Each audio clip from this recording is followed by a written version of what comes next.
여러분, 뉴욕이라는 데가, 뉴욕은 맨하탄이라는 여의도의 한 10배 되는 크기의 섬이 뉴욕 도시입니다.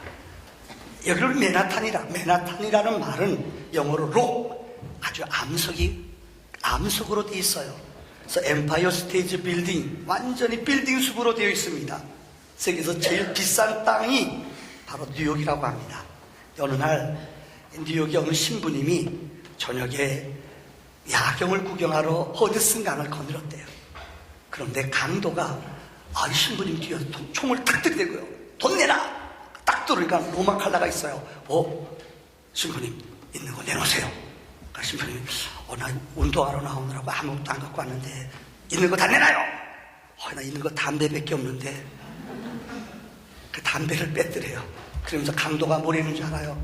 신부님, 사순절 기간 동안에 나는 강도짓은 해도 술, 담배는 안 먹고 안 펴요. 근데 신부님이 사순절 기간에 담배 펴! 그랬대요. 혼냈대요. 믿거나 말거나 여러분들이. 이제 내일부터 우리 교회에서 고난주간이 시작됩니다.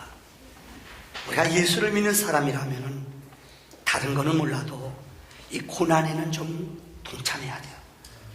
성경은 이스라엘 백성들은, 여러분, 절기와 이스라엘 백성은 그들의 절기와 하나님의 약속을 지킵니다. 절기의 특징이 뭔 줄 알아요? 하나같이 고난을 기억하며, 자녀들에게 이 고난을 기억하며 쓴 나물을 먹고 누룽듣지 않은 맛없는 떡을 먹으면서 일부러 광야에 나가서 고난을 감당하게 하는 거예요. 그래서 자녀들이 물어봐요. 왜 이렇게 고생해요? 그러면 자녀들한테 가르쳐줘요. 우리 조상들은 이렇게 어렵게 하나님 믿었고 이렇게 어려운 생활을 통해서 하나님의 은혜를 알았느니라. 여러분, 이제 내일부터 우리는 일주일 동안 다른 날은 몰라도 고난주 새벽 기도를 시작할 겁니다.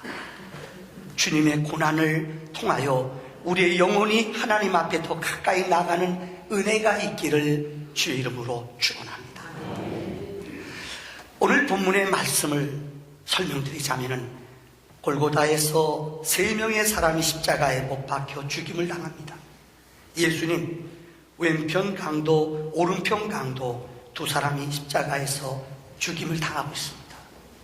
여러분, 그런데 이 두 사람의 삶이 너무나 다릅니다. 똑같이 행악자로 못된 죄를 범하여 십자가에 죽지만은 한 사람은 그 자리에서 끝까지 예수님을 저주합니다. 내가 하나님의 아들이냐? 그럼 너도 살아보고 우리도 살려라. 끝까지 예수님을 조롱하고 저주해요. 그러나 한편 강도는, 우리는 죄를 범해서 죽임을 당하지만은 이분은 죄가 없는 분도 알지 못하느냐? 어떻게 비방하느냐? 그래서 그는 주님께 요청해요. 주님, 당신의 나라에 임할 때에 나를 기억하세요. 나를 기억해 주세요. 그때 주님이 그를 향하여 너는 오늘 나와 함께 낙원에 있을 것이니라. 이게 오늘 본문의 내용입니다. 여러분, 역사가 토마스 칼라일은 인생은 선택이라고 말했습니다. 영국의 가장 위대한 역사가인 토마스 칼라일은 인생을 살아가면서 3가지 중요한 선택을 한다고 합니다. 첫째 선택은 내가 무엇을 위해 살 것인가? 내 직업이 무엇이냐? 직업을 선택하는 거예요. 인생을 살면서 정말 내가 원하는 직업, 내가 무엇을 위해 살 것인가? 내가 원하는 내 은사에 맞는 직업을 선택한 사람, 정말 축복된 사람이에요. 이보다 더 위대한 선택이 있다고 합니다. 누구랑 사느냐? 여기 총각 자녀들 잘 들어요. 애인 바뀌어도 괜찮아요. 진짜요. 선택 잘못하면은 일생 동안 고생해요. 스펙, 롱다리, 예쁜 거, 이거 속지 마세요. 정말 누구를 만나 누구와 함께 사느냐, 이것은 너무너무 인생에 중요한 선택입니다. 그는 배우자 선택이라고 했어요. 토마스 칼라일은 이것보다 더 위대한 선택이 있다고 그랬습니다. 내 영혼을 어디다 맡기느냐, 내 영혼을 무엇을 붙잡고 살아가느냐, 즉 영혼의 선택, 즉 믿음, 신앙의 선택을 갖는다는 것은 인생의 가장 위대한 것입니다. 오늘 저는 여러분에게 골고다의 세 개의 십자가를 설명했습니다. 여러분은 어떤 십자가를 선택하시겠습니까? 첫 번째 십자가는 바로 회개하지 아니한 죄인의 십자가입니다. 성경에 보면은 우리는 보통 회개한 십자가를 오른쪽 사람이라고 그래요. 성경은 양과 염소를 비유할 때 양은 오른쪽이에요. 염소는 왼쪽이에요. 히브리 개념은 오른쪽은 존귀하고 귀한 걸 말해요. 근데 성경에도 왼편 오른편 강도란 말이 없어요. 한편 강도 한편 강도. 근데 우리는 보통 편하게 얘기하기 위해서 구원받은 강도를 우리는 오른편 강도라고 얘기해요. 저도 여러분에게 이해하기 쉽기 위해서 첫째 강도, 회개하지 않은 강도는 왼쪽 강도입니다. 그는 끝까지 주님을 조롱해요. 여러분 생각해 보세요. 그 당시에 십자가에 사람을 죽이는 것은 페르시아에서 최초로 십자가에서 사람을 죽였답니다. 그런데 이것이 카르타고, 애국, 마지막엔 로마까지 이것이 전승이 됐어요. 그래서 어떤 자기네 백성은 절대 십자가에 죽이지 않아요. 너무나 고통스럽기 때문에. 여러분 아시죠? 십자가는 뭐예요? 자기가 그 십자가, 무거운 십자가를 끌고 올라가요. 그래서 그곳에 못으로, 여러분 이 못, 요곳에 박뼈 자리, 요 자리 두 군데 박히고 두 발을 포개서 박아요. 그래서 여기서 피하고 물이 흘러요. 우리 인간에는 70%가 물이고 30%가 피예요. 여기서 피하고 물이 흘러요. 얼마나 인간의 목숨이 모신 줄 아세요? 보통 3일은 버틴대요. 3일은 버틴대요. 피하고 물이 떨어지면서 제일 고통스러운 게 갈증이에요. 보통 역사상 5일 건진 사람도 있대요. 그런데 더 무서운 게 저녁이 되면은 짐승들 피를, 냄새를 맡고 짐승들이 와요. 곤충들이 와요. 뒤에 올라와서 이 안에 들어가서 파먹는데요. 이게 고통스럽다. 근데 성경에 예수님은 얼마나 우리 위해서 기도하시고 공생의 마지막에 고통당하셨는지, 채찍에 맞으셨는지 9시에 십자가에 못 박히셨어요. 12시에 온 땅이 햇빛을 잃었어요. 오후 3시에 운명하셨어요. 얼마나 주님이 우리 위해 고통당하시고 부끄러움 수치당하시고 끌려다니셨는지, 밤새 가야바, 안나스, 빌라도 총독 앞에 끌려다니느라고 고통, 수치, 부끄러움 당하시느라고 6시간 만에 주님은 돌아가셨어요. 여러분, 앞서 말씀드린 것 같이 십자가는 가장 행악자, 매국노, 모반한 사람, 가장 극렬한 악한 사람을 모든 사람 앞에 저주로 죽이는 게 십자가예요. 근데 이 두 사람은 강도는 세상적으로 역사가들의 말을 빌리자면 너무너무 못된 짓을 많이 한 사람이에요. 그런데 여러분, 그들이 그 십자가에서 죽어갑니다. 근데 그 자리에서 끝까지 그들은 저항해요. 자기도 고통 속에 죽어가면서 예수님을 조롱해요. 예수여, 네가 구원자냐, 능력자냐, 너 살아남아, 능력 행해봐, 우리도 살려봐, 조롱하는 거예요. 이게 인간이에요. 여러분, 저는 이 말씀을 준비하면서 왼쪽에 회개하지 않은 강도가 내가 아닌가, 아니 우리들이 아닌가. 죄를 밥 먹듯 지면서도 내가 죄인인 걸 몰라요. 지난주 신문 가운데 저는 정말 이것이 우리나라 이야기가 아니기를 바랍니다. 못된 짓, 악한 일, 인터넷, 이 돈 내고 들어가서 성을 사는 사람, 젊은 아이들 돈 사고 22만 명의 리스트가 나왔대요. 너무나 터뜨리면 큰일이 벌어질까봐 명망 있는 사회에 저명한 사람들이 많대요. 그래서 9명만, 우리말로 그저 그 가운데 역할한 사람만 9명만 잡아가요. 22만 명의 리스트가 있대요. 이만큼 우리나라가 성적으로 타락한 나라예요. 여러분, 100만 명도 없는 여자들이 몸을 판대요. 저는 정말 이게 사실이 아니기를 바랍니다. 너무나 쾌락과 향락과 육체의 소욕에 따라 살아가는 현대인들, 그런데 자기가 죄인인 걸 몰라요. 너무나 내 영혼이 강박한데도 한번 원수저도 풀질 않아요. 그래도 주일날 교회 가서 멀쩡하게 예배드려요. 600 동안은 세상을 죄인 알까요? 누가 볼까? 누가 알까? 여러분, 이게 우리들의 모습이에요. 우리는 요새 큐티 창세기를 합니다. 여러분, 아담이 하나님이 다 가져라, 너희가 모든 걸 다 소유해라, 그러나 선악 이건 내 거야, 선악을 판단하는 것은 나야, 너희가 남을 판단하거나 남을 정죄하지 말아라, 이건 하나님의 것이다, 다 가져라. 그런데 아담은 이걸 따먹었어요. 하나님은 너무 안타까웠어요. 아담에게 찾아와 최초로 질문을 던져요. 아담, 너 어디 있느냐? 근데 아담은 동문서답해요. 하나님, 나는 옷 벗어서 못 나가요. 하나님이 옷 벗은 거 알아요. 왜 너는 먹지 말라는 선악과 먹고 왜 내게 도전했느냐, 이 말이에요. 왜 죄를 범했냐는 거예요. 근데 그는 끝까지 핑계대요. 하나님, 나는 먹고 싶어 먹은 게 아니라 누구요? 여자 핑계대요. 하나님이 하와에게 찾아가요. 하와야, 너 어찌 먹지 말라는 선악과 먹었느냐? 내 여인은 회개하지 않아요. 뭐래요? 하나님, 나는 안 먹으려고 그랬는데요, 저 뱀이 꼬셨어요. 또 핑계대요. 이게 인간들이에요. 아담과 하와가 아이를 낳았어요. 가인과 아벨입니다. 근데 둘이 제사를 드렸어요. 근데 하나님이 동생 제사는 받고 형 제사는 안 받았어요. 그러니까 형이 시기, 분노, 미움이 들어왔어요. 그래서 동생을 어떻게 했어요? 광야에 끌고 가 죽였어요.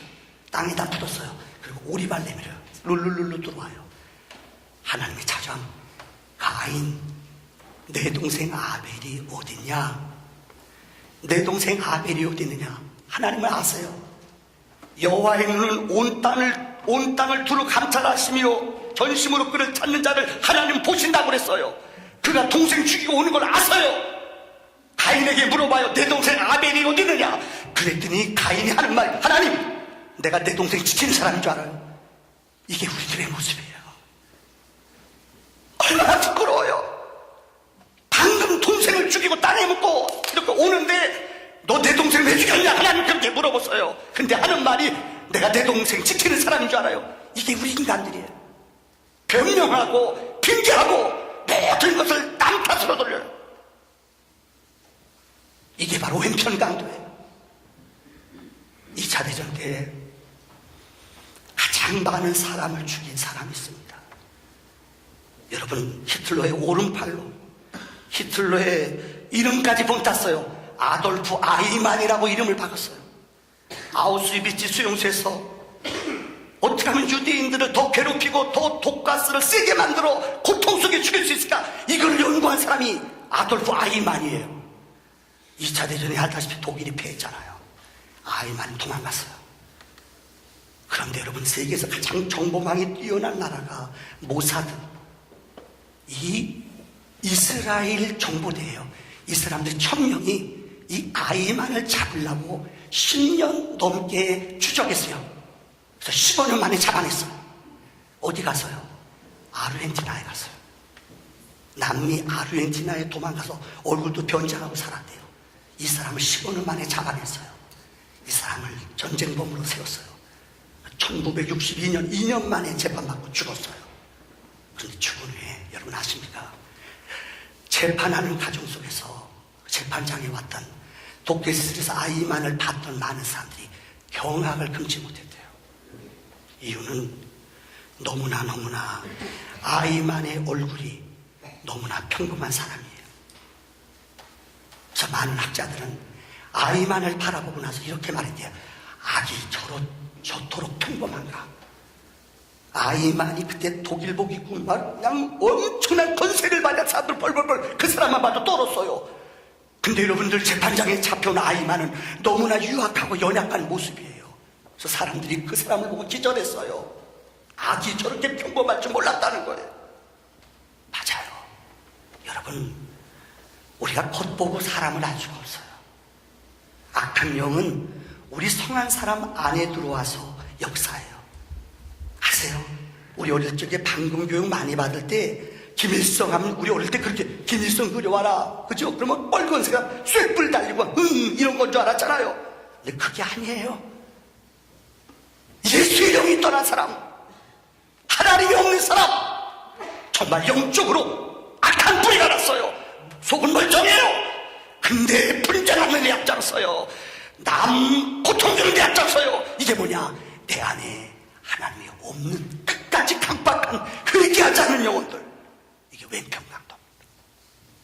오늘 두 번째 강도가 있습니다. 오른쪽에 있는 강도예요. 여러분, 이 강도는 성경에 보면은 마태복음 27장 44절에 그 두 강도가, 성경을 마태복음 기자는 처음에 이 두 사람이 함께 예수를 욕했어요. 이 두 강도가 함께 예수를 저주하며 욕했어요. 처음에 예수를 욕했어요. 근데 잠시 십자가 상의 시간이 흘러가는 그 동안에 오른편 강도는 아십니까? 이 짧은 6시간 동안에 은혜를, 복음을, 예수님을 알았다는 거예요. 오늘 본문에 보면은 이 오른편 강도가 주님을 만나는 과정이 세 가지의 단어로 표현되어 있습니다. 첫째는 그는 하나님을 두려워하기 시작했어요. 오늘 본문 40절의 말씀을 보세요. 그는, 그 중에 하나는 왼편에 있는 강도를 향하여 꾸짖으며 말합니다. 내가 동일한 정죄를 받고서도 하나님을 두려워하지 않느냐. 그는 짧은 시간 동안에 하나님의 존재와 능력을 믿었다는 거예요. 오늘 우리 현대 신앙인들의 가장 안타까운 것은 하나님을 두려워하지 않아요. 하나님이 살아계신 것을 잘 몰라요. 그저 교회 안에서만, 여기서만 하나님이 여러분 요 근처에서만 머무는 사람인 줄 알아요. 하나님은 동일하신 분이에요. 우리가 교회에 있을 때나 가정에 있을 때나 일터에 있을 때나 여호와의 눈은 불꽃 같은 눈으로 우리를 지키시는 분인 줄 믿습니다. 그래서 하나님을 잘 믿는 사람은 여호와를 경외해요. 하나님이 늘 내 곁에 계심을 믿어요. 그분의 동행함과 그분의 인지함과 그분의 거룩함을 날마다 맛보며 살아가는 거예요. 오늘 본문의 40절에 이 오른편 강도는 주님을 두려워하는 하나님의 임재를 느끼면서 너는 그를 두려워하지 않느냐 말씀했어요. 두 번째, 오늘 본문의 말씀에 그는 자기가 죄인임을 자각했다고 말해요. 오늘 41절의 말씀을 보세요. 우리는 우리의 행한 일에 상당한 보응을 받은 것이니 이에 당연하거니와. 여러분, 그는 하나님 앞에, 이 오른편 강도는 하나님 앞에 내가 지금 죽는 것은 보응을 받는 것이다, 나는 죄인이라는 것을 고백하는 거예요. 성경에는 창세기로부터 마지막 계시록 66권에 3만 명의 인물이 나옵니다. 근데 여러분 보세요. 성경책의 내용이 뭔지 알아요? 하나님을 만나는 거예요. 성경책의 내용이 뭔지 알아요? 하나님을 만나는 길을 가르쳐준 거예요. 근데 어떤 사람 하나님을 만나요. 근데 어떤 사람은 하나님을 못 만나요. 죄송해요. 여러분 가운데 교회를 다녀도 지금 하나님을 못 만난 사람이 있어요. 그러니까 그런 짓 하죠. 그러니까 아직까지 혈기가 남아있죠. 그러니까 자꾸만 남 탓하죠. 하나님을 만나면 내 안에 주인이 바뀌어요. 우리 주님이 내 안에 주인이 됐어요. 그럼 내게 새로운 가치관이 생겨요. 그분의 뜻대로 살아요. 그분의 약속대로 살아요. 이게 성경의 이야기예요. 근데 하나님 만날 때 나타나는 증거가 있어요. 그게 뭔지 알아요? 하나님 만나는 사람마다 공통점이 있어요. 내가 죄인임을 알아요. 내가 악하다는 걸 알아요. 제가 늘 겸손해서 말하는 게 아니에요. 나를 믿을 수가 없대요. 내게도 유혹이 많이 와요. 내게도 여러분 시험이 많이 와요. 은혜가 없이는 일순간도 살아갈 수 없어요. 이게 겸손이 아니에요. 진짜 하나님을 만난 사람은 얼마나 내가 하나님 앞에 악하고 패역하고 죽을 수밖에 없는 죄인이라는 걸 아는 거예요. 이게 복음이에요. 사랑하는 성도님들 보세요. 이사야가 하나님을 만났어요. 그때 하나님 앞에 부르짖으며 이사야는 고백, 하나님 내 입술은 부정합니다. 그때 하나님의 거룩한 천사가 그 입술을 만져줬어요. 모세가 하나님을 만나요. 모세야, 너희 서 있는 곳은 거룩한 곳이니 신을 벗어라. 무릎 꿇고 하나님께 완전히 무릎 꿇어요. 자기 죄인임을 고백해요. 베드로가 여러분 그렇게 큰 소리 치고 주님 앞에 칭찬받았던 사람 아니에요. 근데 주님이 십자가에 못 박히시니까 그럼 도망갔어요. 자기 생업인 업으로 도망갔어요. 주님이 찾아와요. 베드로에게 찾아왔어요. 주님을 만나요. 베드로가 주님, 부활하신 주님을 만날 때 첫 번째 고백한 게 뭔지 알아요? 주여, 나는 죄인입니다. 떠나세요. 주님, 나는 죄인이에요. 떠나세요. 예수를 만나는 자마다 내가 주님 앞에 죽을 수밖에 없는 영원히 죽을 수밖에 없는 죄인임을 고백하는 줄을 믿습니다. 오늘 본문에 오른편 강도는 내가 죄인임을 알았다는 거예요. 마지막 세 번째로 오른편 강도는 오늘 42절에 주님을 붙잡았어요. 오늘 42절의 말씀을 보세요. 예수여, 당신의 나라에 임할 때에 나를 기억하십시오. 주님을 붙잡았다는 거예요. 여러분, 위대한 성자로 알려진 성자라는 사람은 앞에 세인트가 붙습니다. ST가 붙어요. 가장 위대한 성자 가운데 한 사람이 성 프랜시스라고 있습니다. 이분이 쓴 글 가운데로 알잖아요. 주여 나를 평화의 도구로. 그 다음은 시간이 없어 안 할게요. 알아요, 제가요. 그 노래 지은 사람이 성 프랜시스예요. 성 프랜시스의 자서전에 보면은 이런 말이 나와요. 한 번은 수도원에서, 일생 동안 그분은 수도원에서 살았던 사람이에요. 거룩하게 하나님만 묵상하며 오늘날 수도원에서, 처음 수도원에 들어오면은 수도사들이 물을 깃거나 허들의 일을 해요. 근데 촌영동으로 들어온 수도사 한 사람이 이 우물물을 푸는데, 가만히 보니까는 우물물을 푸는데 우물물에다 꼭 나무를 들여요. 왜 그런가 물어봤대요. 그러니까 하는 말이, 우물물을 퍼올리는, 여러분 아마 어르신네들은 옛날에 우물물을 퍼던 분은 아실 거예요. 두레박 넓고 막 흘리잖아요. 그 웬만한 사람 푸다 보면 절반은 다 물이 다 없어져 버려요. 모르시나 보죠? 성가대는 모를 거예요. 젊으셔가지고 여러분들이요. 옛날에 어른들은 알아요. 이게 물 막, 저기 권호인 성도님 세례 받으셨는데요, 두레박 퍼본 적 있어요, 없어요? 그냥 고민하지 마세요. 없으면 없다 그랬어요. 그냥 떡만 만드시지 다른 거 모르시나 봐요. 그래요. 이봉 장로님 두레박에서 물 퍼본 적 있으시죠? 이게 물 퍼올리면 물이 다 올라와요, 없어져요? 없어져요. 절반은 없어져요. 왜요? 이게 아무리 조심해도 올라오다 훌청휘청하다 보면 흔들흔들해서 물이 다 없어져요. 그런데 거기다가 나무를 딱 넣으면요, 나무가 찰랑찰랑 하는 것들을 막아준다는 거예요. 이 수도사가 이 프란시스한테 그 얘기를 해요. 그런데 이 묵상을 듣고 와서 프란시스는 글을 썼어요. 하나님, 그 위대한 성자 프란시스가요, 내 마음에 있는 미움, 내 마음에 있는 분노, 내 마음에 있는 음란, 아니 그 성 프란시스라는 사람이 음란한 마음이 있었대요. 찰랑찰랑 내 마음속에 일어나고 있는 약한 생각들 주여 십자가로 덮어주세요. 여러분, 그 위대한 성자가 그 묵상을 보고 와서 그가 글을 썼는데, 내 마음이 찰랑찰랑, 분노의 마음, 미움의 마음, 이게 그 성자의 마음속에 있었다는 거예요. 그런데 뭐가요? 십자가를 그 물 위에 띄울 때에 내 찰랑찰랑한 분노와 미움과 음란의 마음이 십자가로 제어했다는 거예요. 십자가는 누가 이나 필요해요? 아니, 십자가의 은혜가 없이는, 주님을 붙잡지 않고는 이 흉한 세상, 어두운 세상을 이겨낼 수 없음을 믿습니다. 마지막 결론입니다.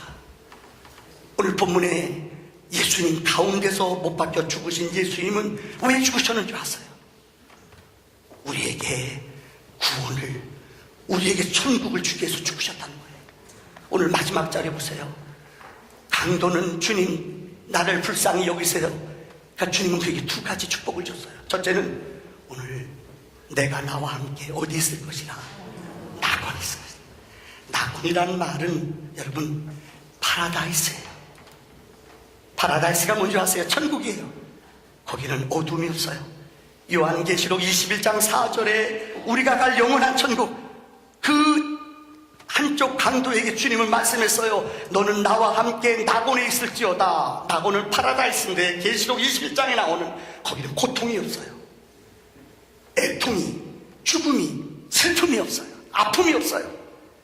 이 거룩한 땅을 그에게 주셨다. 우리는 여기서 중요한 원리를 배웁니다. 여러분 생각해 보세요. 이쪽 오른편 강도는 보세요. 얼마나 행악하고 못되고 강도짓만 하다 살았어요. 그는 선행, 착하게 산 거, 어떤 의, 어떤 스펙 없어요. 근데 마지막 그 순간에 십자가를 붙잡고 예수님을 불렀어요. 주님을 믿음으로 고백했어요. 구원은 믿음으로 받는 거예요. 99.5%도 아니에요. 완전히 100%. 우리가 믿음으로 구원받는 줄 믿습니다. 그는 세상적으로 선행도 착한 일도 어떤 대가도 주님 앞에 한 게 없어요.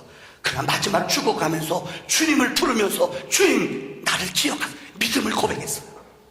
근데 주님이 너 오늘 나와 함께 낙원에 있으리라.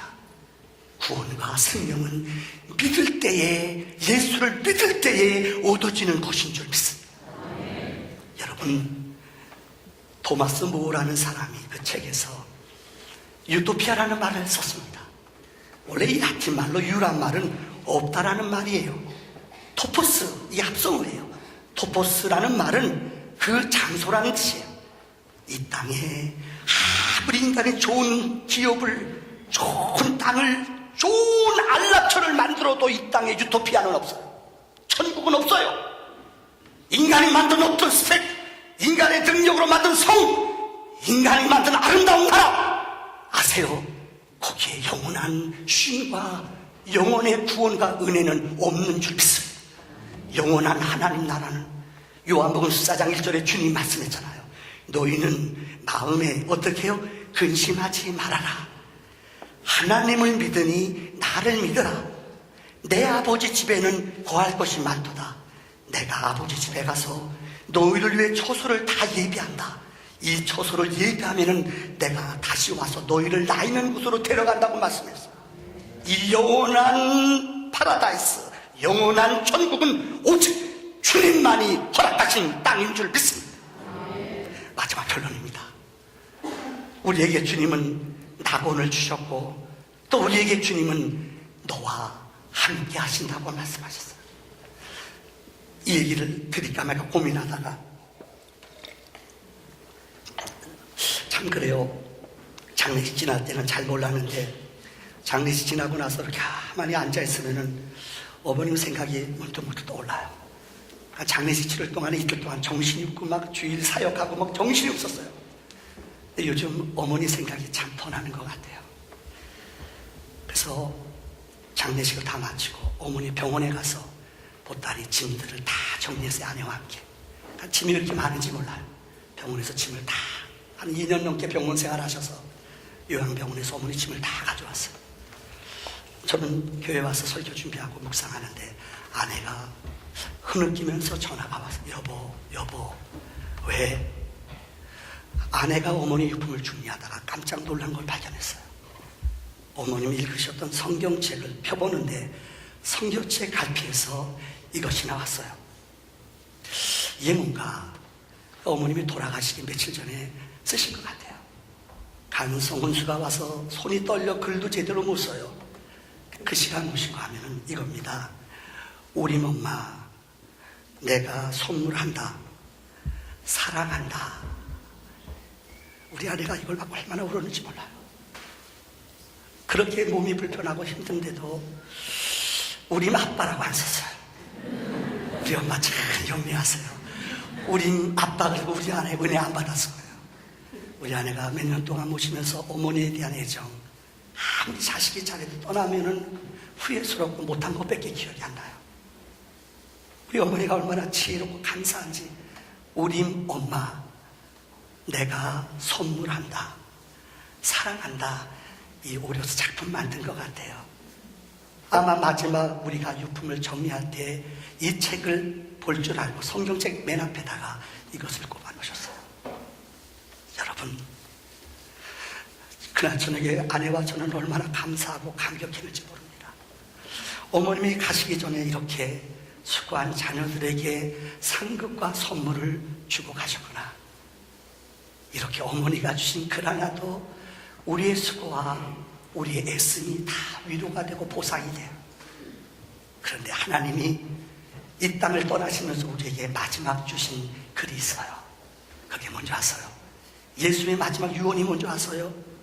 볼지어다 내가 세상 끝날까지 너희가 힘들어도, 너희 자식이 그렇게 속을 새겨도, 너희 남편이 그렇게 너를 속여도, 딸아, 아들아, 세상 끝날까지 내가 너와 함께한다.